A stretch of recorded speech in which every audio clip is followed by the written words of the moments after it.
awkwardly, and a few people I like sort of know on Facebook will get on there, and I'll be like, hey guys, I'm alone right now, but we're about to talk about HIIT cardio. And yeah. Yeah. I know. I wish you could like, well, like Facebook had it where you could hop on with each other, like like start it up with each other. That makes I sense. think that'd be Yeah. pretty cool. I mean, I don't know. Maybe there is a way to do it. I'm not very well versed, but yeah. So I guess we could wait for a couple more people to come on here, and then we'll Yeah, get to it. We're gonna talk about three major reasons that you should do HIIT cardio today, um, it's the best type, and man. it's the Best best type. way. Yeah, yeah. Hey, so is it like this over there in New York? Is it nice? Yeah. It's not bad. It's kind of chilly actually today, but yeah, actually it is pretty nice out. I feel like you're making me feel like I should be outside now, but Yeah. Dude, no, it's not this nice over here. It's been like rainy and it's like been yeah, hot and like back and forth. it's been Yeah, back and forth here. but it's It's good been right the last couple of weeks. It's been like really, really rainy actually. So you're in now. Oh, I hate that. Houston, Austin, Yeah, Houston, H Houston. Town. Yeah, Yeah, Houston. Nice, cool. best place. Yeah, dude, I love this place so much. Yeah. So should we wait for a couple more people to come on here, or is it looking a little slim? We got some lots of No, yeah, people. hey, I don't care. We can start right Yeah. now, girl, if you want to. Yeah, let's start it up. So, I just want to preface this by saying yesterday I got into this big, like, okay, so I took pre-workout first of all, so I was a little fired up, and I was doing sled pushes, so that's like those, put two and two together here.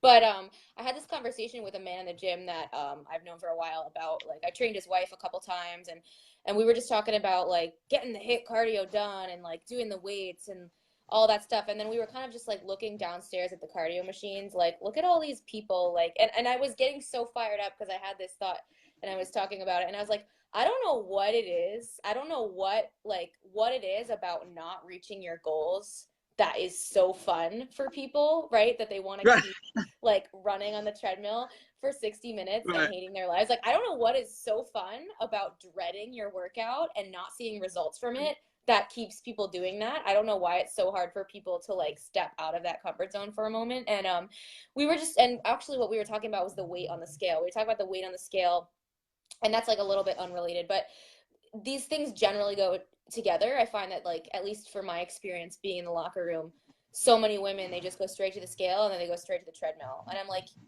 Yeah. why? Like, some of these women are in their 50s, 60s, and I'm like, how many years of your life have you spent with this being a preoccupation of yours? Like, I got tired of it in like 3 years, and I found new ways to actually like enjoy the exercise I was doing. So it makes me sad that there are people who they kind of go on like that and don't ask any questions to in terms of educating themselves on how they can, one, make it more efficient to see results, two, actually have fun and just not hate it as much. And just, I mean, it's just baffling to me. It really is. So It yeah, is. what Yeah. are your thoughts on that? I know you have a lot of female clients. Does it take a lot of convincing them in terms of like getting them out of their comfort zones a little bit and being like, no, really, like, this is how you're actually going to see results? Right. So I think the biggest part, right, is um not like convincing them to say, hey, you guys need to not do cardio. You guys need to Yeah, go more into like high intensive.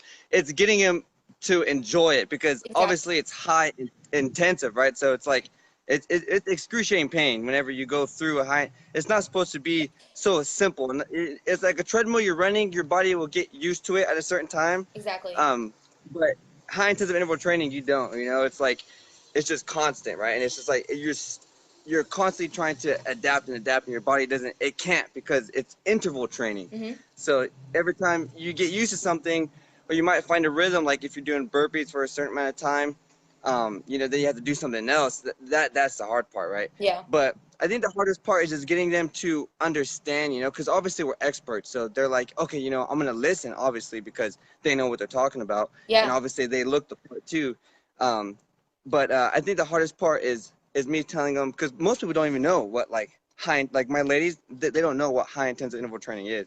Hmm. And then I introduce it, and they're like, oh my gosh, like I'm more tired here than I ever have been on the rower or on the stairmaster, or Right. actually, stairmaster's horrible. That's a I hard was one. gonna But say that's you like the know, one machine. If I ever use a machine, like, I will use a Stairmaster, but I'll do like yeah, running sprints on it. So I kind of make it like more fun there. Yeah, but I was talking to two clients actually who just finished their first week in my program this past week, and both of them, one